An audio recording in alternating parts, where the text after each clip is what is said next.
Hello, everyone, and welcome to another edition of Real Estate Realities with the Rebel Broker. My name is Robert Whitelaw, and I am the Rebel Broker, licensed real estate broker in the state of California, member of the National Association of Realtors. But please do not hold that against me. Welcome to it, folks. As I mentioned, I am a real estate broker in California. I serve the southern Silicon Valley area, from San Jose down to Gilroy. If I can help you achieve your real estate goals in that area, please feel free to reach out to me. You can find me at soldbyrobert.com.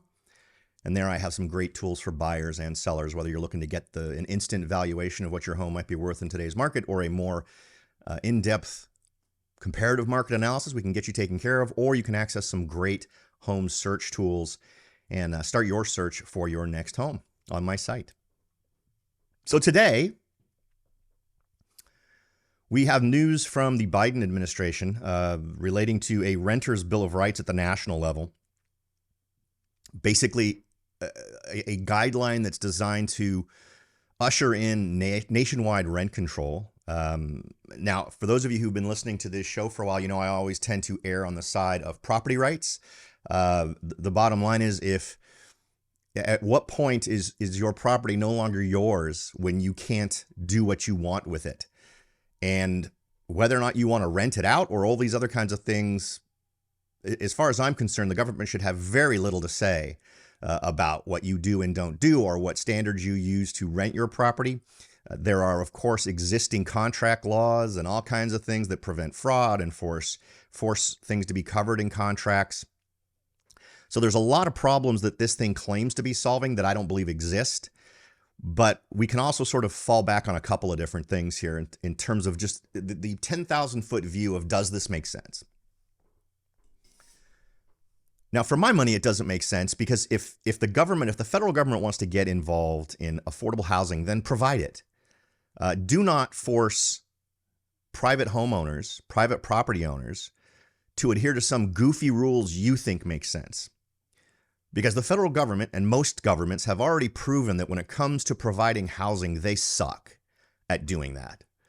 Whether you want to talk about the projects of New York or other areas where this stuff has been done, all of these have been horrible failures, not just from what their stated goal was, but then its overall long-term effects on rental marketplaces. I mean, it's really not even up for debate anymore in terms of, is rent control a smart thing?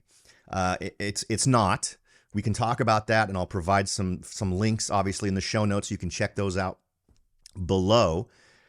But this is a bad idea. In addition to that being reasons why it's a bad idea, the idea that the national government should be able to impose rent restrictions or rent control as a blanket across the entire country, across all the various markets that we have across the country, is just idiotic. And the idea that they'd be able to administer it effectively, it's nothing that has ever been done correctly in the past. And of course, it would create a whole new layer of bureaucracy as it relates to renting properties that I know for a fact an awful lot of renters would simply say, or landlords would say, all right, no thank you. I am out of this. Now, I know some folks were making the point that, well, this doesn't apply to everybody, at least not now. But clearly they're laying the path before us for them to get far more involved in this. And nothing good, in my mind, will come from it. So let's go ahead and jump in. The first thing I want to hit here, maybe we should, let me just start with an article from BiggerPockets. Biden's Renter's Bill of Rights is here. Is nationwide renter control coming?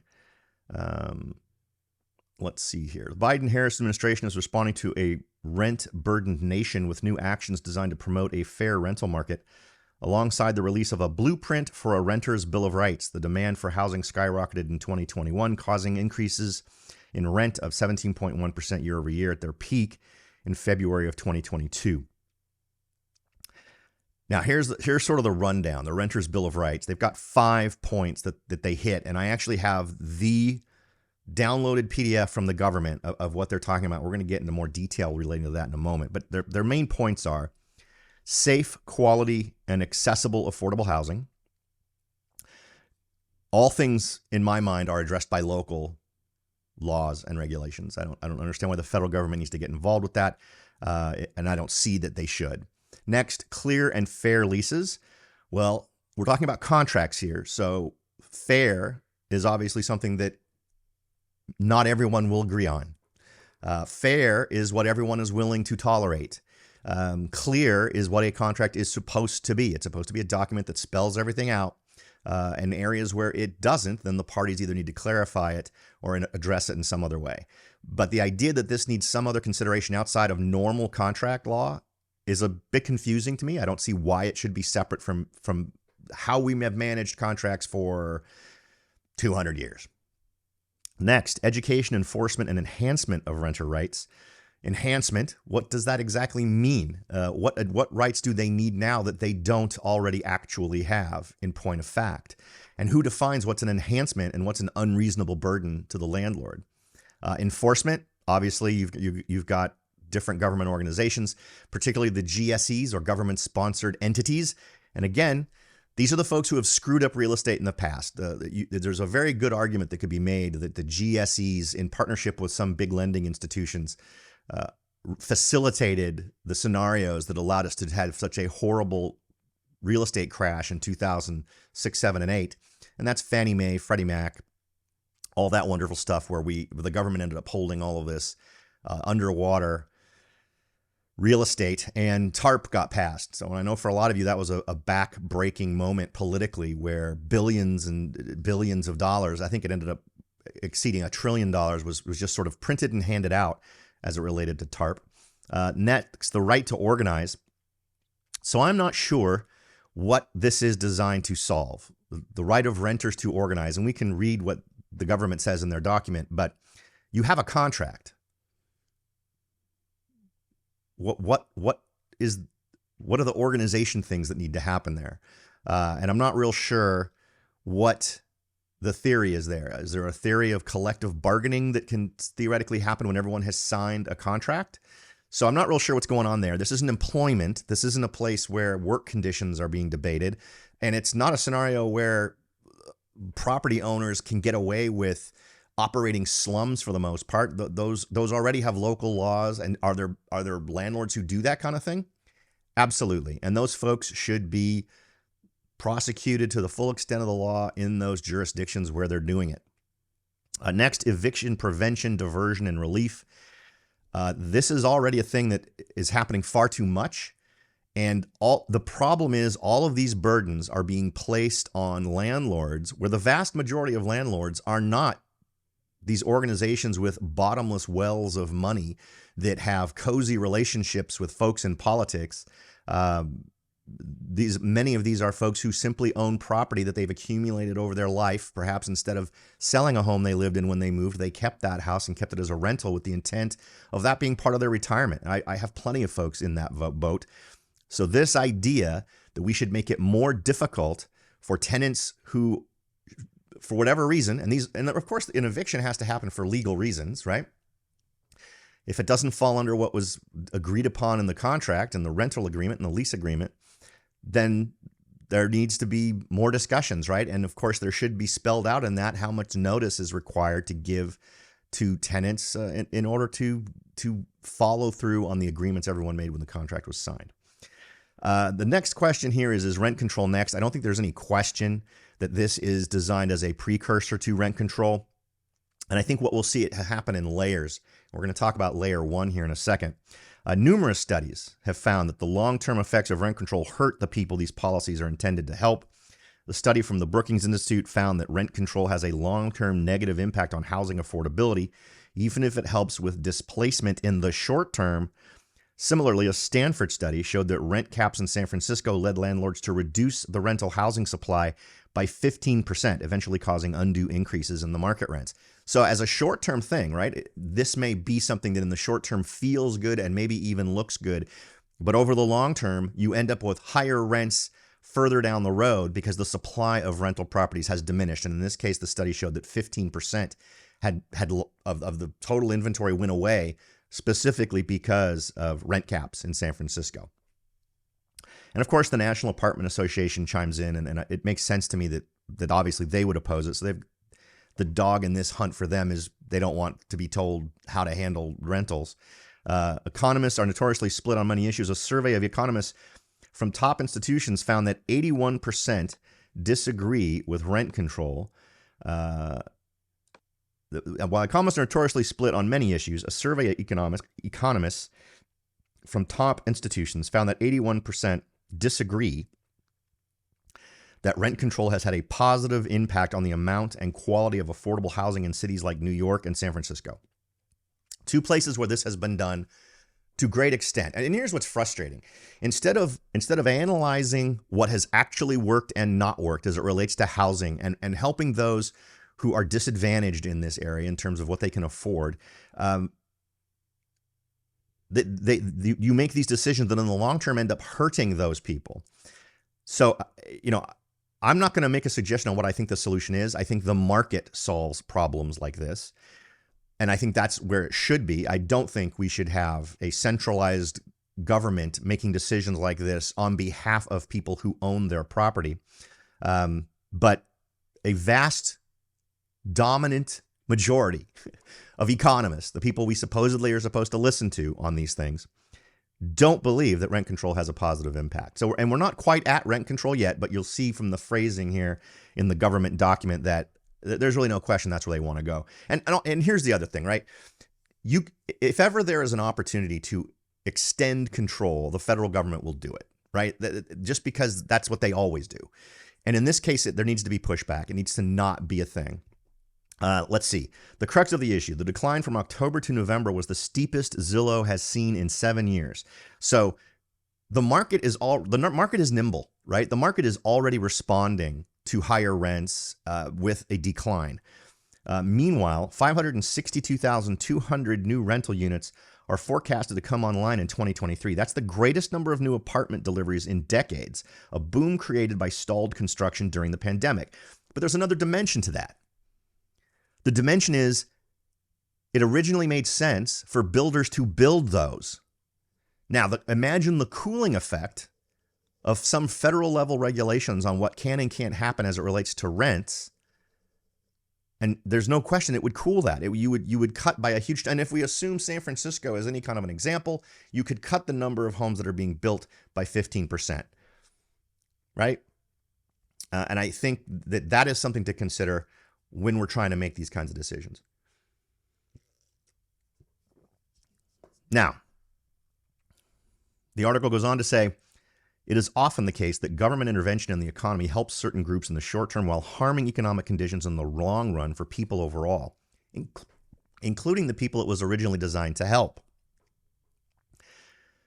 The National Multifamily Housing Council contends that that direct subsidies to renters and builders, remodelers of affordable housing complexes is more likely to have the desired effect of providing safe, affordable housing to low-income people. Now, of all the options, number one, I don't think it should be on the table that the federal government is adding new rules, regulations, etc., onto people who own a home that they want to rent. But if we agree that something needs to be done, the idea of doing this makes far more sense than the alternative of creating more rules and regulations. I'm not a fan of subsidies in anything. It skews a marketplace, and what you end up finding is that it's a lot like education. Colleges and universities have ramped up the amount they charge for education based on student loans. What's the maximum amount students can loan? And it has greased the wheels of being able to get more and more money into the flow for colleges, which has resulted in money mill colleges that charge a whole lot in terms of what they provide. And so the ecosystem you're affecting through giving it money, it bloats, it gets fat on the money you're feeding it, right? The same thing could happen here in the rental markets, where these kinds of subsidies in certain markets may restrict rent by a certain amount based on whether or not they do or don't get subsidies, but the subsidies should all be based strictly on the person involved. But what you end up potentially having is, in order to take maximum advantage of those, you could find some renters or some landlords actually charging more rent because they're aware of these subsidies that are being paid to renters in order for them to get more of that. you'll always find creative ways. People always tend to find creative ways, whatever industry it is, to take full advantage of whatever is being offered in terms of a subsidy. And we even saw that a lot with taking advantage of the no eviction rules over the past couple of years, particularly in cities like Oakland and Alameda County. Next, let's go ahead. This is just a quick one. This is the Rent Control folks, National Apartment Association. Their quote was, "Rent controls distort the housing market by deterring or discouraging the development of rental housing and investment in maintenance and rehabilitation. With little to no ability to earn a profit, investors will shift their investments to other non-rent regulated jurisdictions.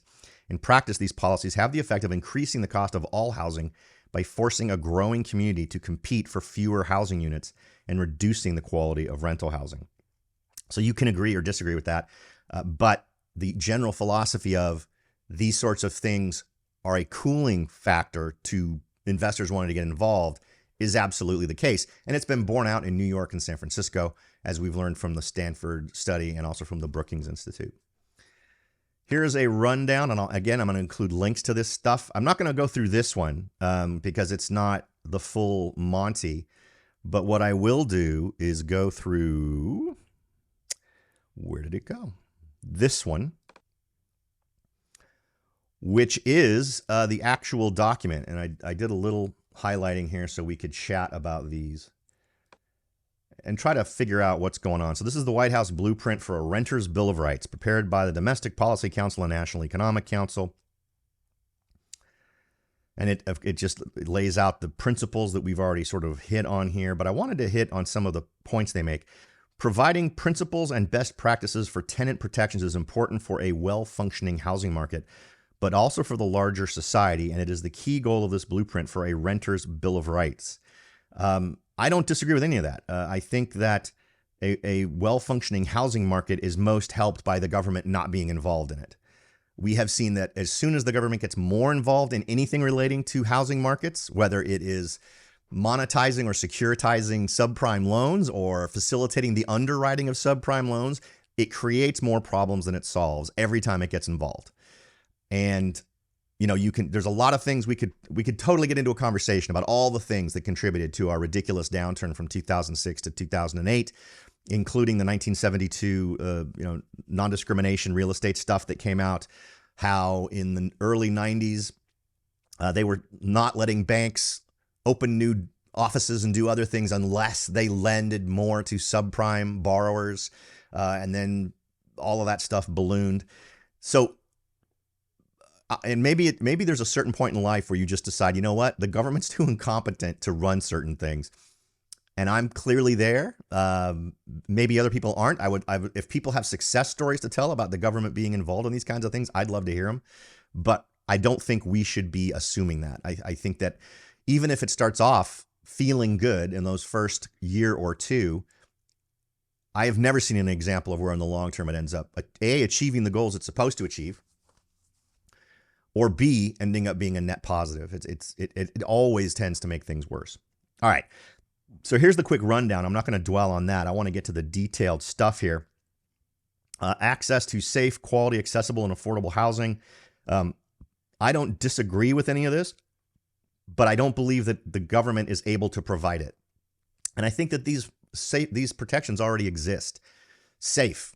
Well, yes. There are already requirements on the books in every jurisdiction I can think of that require a landlord to be providing a safe environment that they're renting.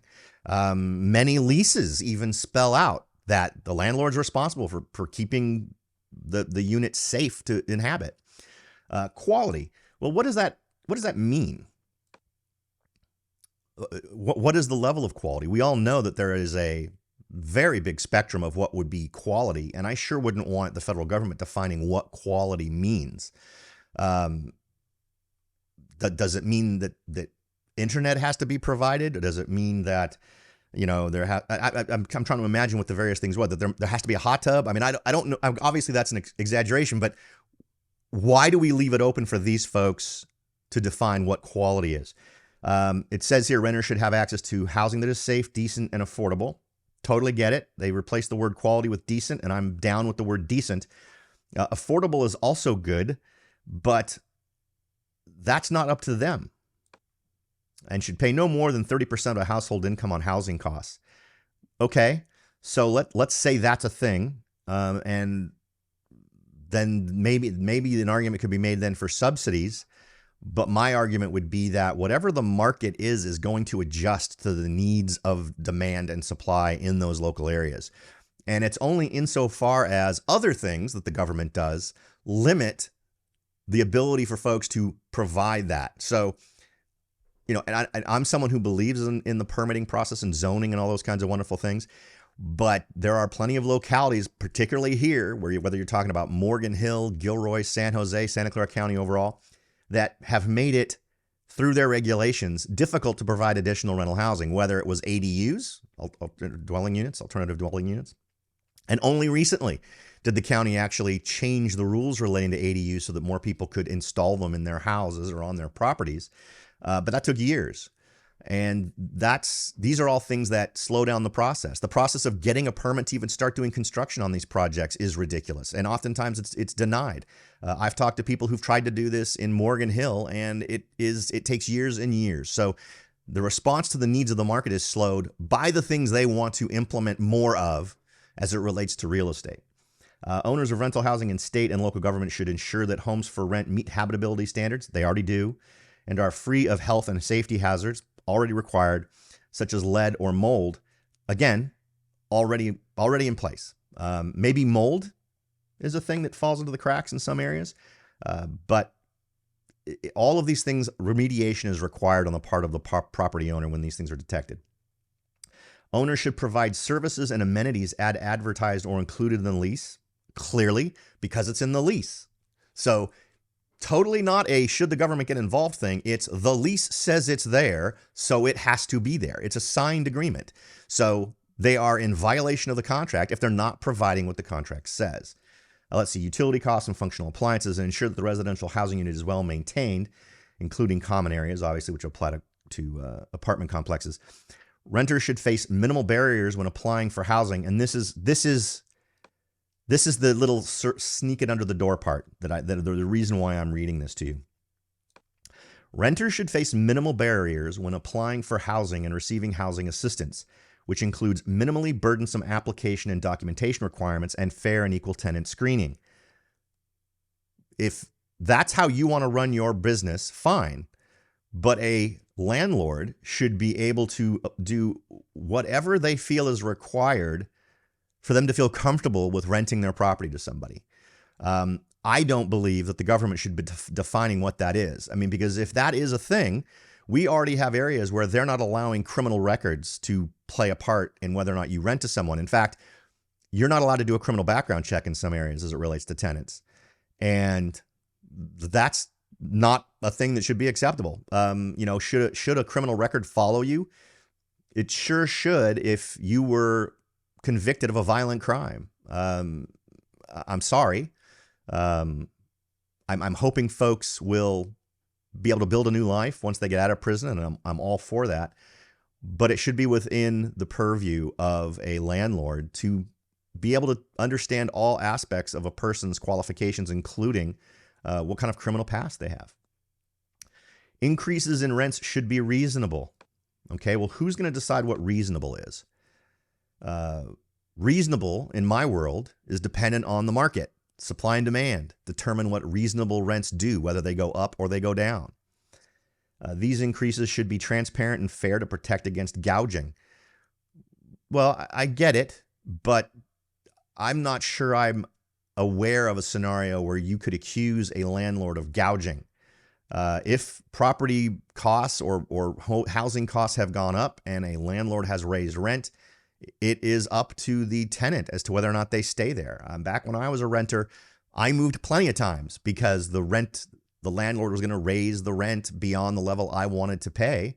So I found other accommodations. And in some cases, that meant I had moved further away from where I worked or moved out of that area into an area that was more affordable. I get it's a burden, and I get it's something that people have to deal with, but it is something people have to deal with. And having governments come in and decide on what is reasonable is ultimately going to defeat the purpose. We've already talked about how it cools the enthusiasm for property owners to bring those things into the market of rentals. All right, next. What was it here? This is who's going to be enforcing this stuff, and this is where they're going to get you, right? This is the sneaky part. As announced in November, the Federal Housing Finance Agency, an independent agency, will increase affordability in the multifamily rental market by classifying multifamily loans with loan agreements that restrict rents at levels affordable to households with incomes between 80 and 120% of area median income as mission drive. In 2023, FHFA required that at least 50% of all Freddie Mac and Fannie Mae purchases of multifamily loans be mission-driven. Translation, if you've got something that ends up being backed by Fannie or Freddie, it's got to comply with their rules. And almost everything, ultimately, right? Banks want to write loans that are okay for Fannie and Freddie so they can sell them on the secondary market and transfer any risk relating to that loan off to another organization, which is Fannie and Freddie. In 2022, Freddie Mac and Fannie Mae purchased a combined $142 billion in multifamily loans, supporting over 1 million units. If the same activity holds in 2023, this would mean an investment in approximately 700,000 affordable units. Fannie Mae and Freddie Mac has announced it will launch a process to conduct stakeholder outreach and engagement to identify the opportunities and challenges of adopting and enforcing tenant protections, including policies that limit egregious rent increases. What does that equal? At properties with enterprise-backed mortgages. Again, they're going to put the screws to you based on whether or not your loan is backed by these government-sponsored entities, Fannie and Freddie and FHFA. Next, clear and fair leases. Leases should not include mandatory arbitration clauses. Why? Why should they not include mandatory arbitration clauses? Arbitration is a very reasonable way to resolve issues, and it almost never bans legal proceedings. It simply makes it a step that you must go through before that other stuff happens because it saves everybody money. Arbitration is an excellent way to solve problems, so I'm not real sure why they think this is something that's necessary. Unauthorized terms. Well, what's an unauthorized term? Everything in a contract that's been signed by both parties is authorized. So are they suggesting terms that are outside of the contract? Well, what would those be? And how would you enforce them if they're not part of the lease? Hidden or illegal fees. Okay, well, hidden fees, how are they being hidden? And where are they hidden? It should be, again, broken down in the lease. Everything that the renter is going to pay to the landlord is spelled out in the lease. So explain to me how hidden fees exist. Illegal fees. Okay, well, illegal fees are illegal. So separate thing. And would fall under the purview of all local governments today. False representations, again, already illegal. If you represent you're going to do something in a contract and then you don't do it, that's a violation of the contract. It's a violation of the lease. You've got grounds there to engage in an action against the landlord or the tenant, right? So we should understand this is a two-way street. Or other unfair or deceptive practices. Are there unfair or deceptive practices out there? Sure. I have no doubt that there are folks that get taken advantage of, perhaps because they're too naive as it relates to really paying attention to what they're signing. And these should all be things, and at least here in California and most other areas I've dealt with, these kinds of things, these kinds of protections already exist at the state level and the county level. So I don't get the need for redundancy at the federal level on these. And moving on to the third principle, education, enforcement, and enhancement of rights. Discrimination and exclusion have long been significant factors shaping the housing market. Okay. I'm not sure what they're suggesting is going to change with the relation to this. To this day, millions of renters experience discrimination on the housing market annually, although a large share never report it. Okay, so what is this solving? These are already things that aren't allowed to happen by law in any jurisdiction, right? Because these are national laws relating to the type of discrimination I'm assuming that they're talking about. But I get the feeling they're talking about things that they consider discrimination that would probably relate to things we wouldn't consider discrimination, like a criminal background check. As we go through here, there was this. So this was tenant background checks. Again, translation of SFHFA is Fannie and Freddie.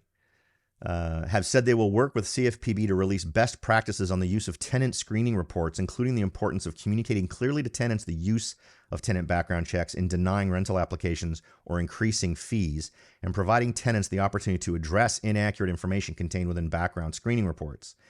Let's see here. Strongly encourage property owners in their respective portfolios to align with these best practices and inform them of any additional relevant legal requirements in their respective portfolios. HUD will also release guidance addressing these.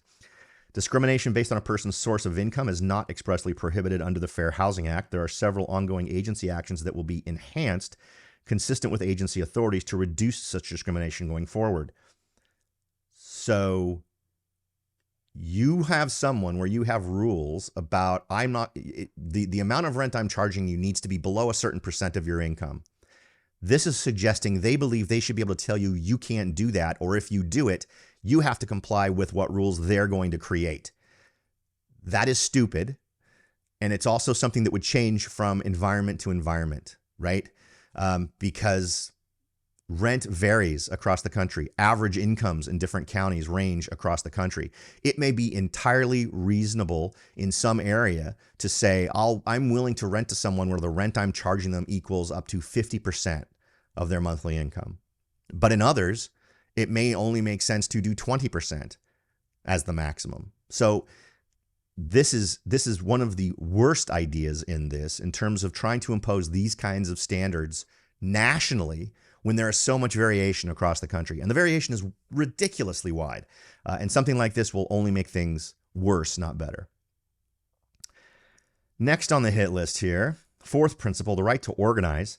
A renter should be able to identify the owner of their building and how to contact them to engage in important conversations about their property. No, they shouldn't. If you are a homeowner and you've delegated authority to manage your property to someone else, the person that renter should get to talk to is the person you've designated as your representative. That's it.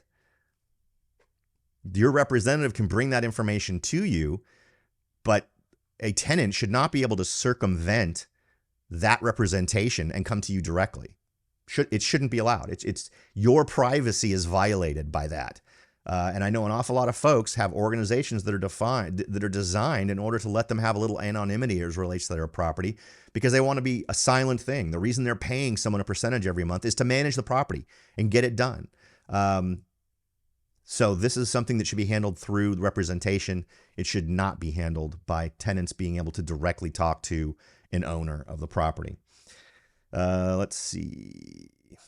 I think we got one more. The fifth principle, eviction prevention, diversion, and relief.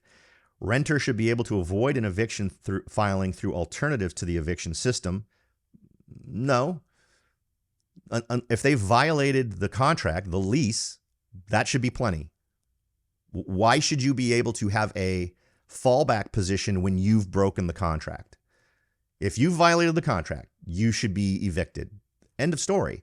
That's what a signed contract, that's what a signed lease is for. Let's see, such as eviction, diversion, and grievance procedures that prevent formal legal proceedings through negotiation, mediation, or arbitration. And I love how it contradicts itself, right? They don't want mediation up at point one, but down here, mediation is suddenly okay.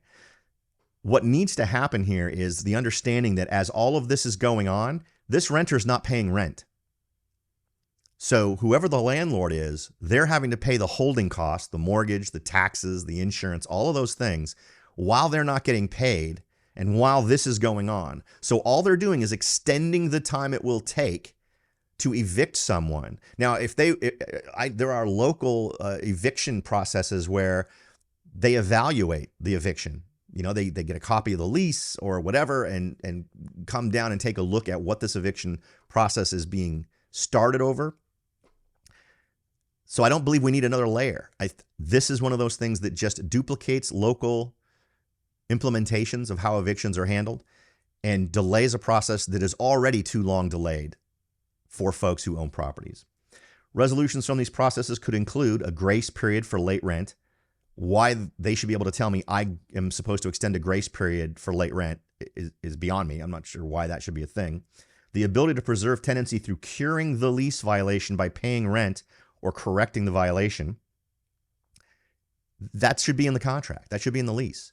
But if you violate the lease, if you violate the document you signed, you should not get a get out of jail free card because some federal level rule has been passed that lets you violate the agreement you made when you rented that property. Let's see. Access to a standardized formal dispute resolution process prior to litigation, and opportunities to meaningfully participate in a pre-eviction diversion program. Eviction case filings should immediately be sealed. This one's a doozy. Eviction case filings should immediately be sealed, including in cases of non-payment of rent, thereby reducing the chance for people to be locked out of future housing opportunities without a chance to defend themselves. So what we're saying here, just to translate this, if you are a habitual violator of rent, meaning you move into a property and you stop paying the rent and you ultimately get evicted for non-payment of rent, that's supposed to be sealed and hidden from any future person who would rent to you. So you can do something illegal that violates the agreement you made, and the federal government is going to say nobody gets to report that to any future landlord.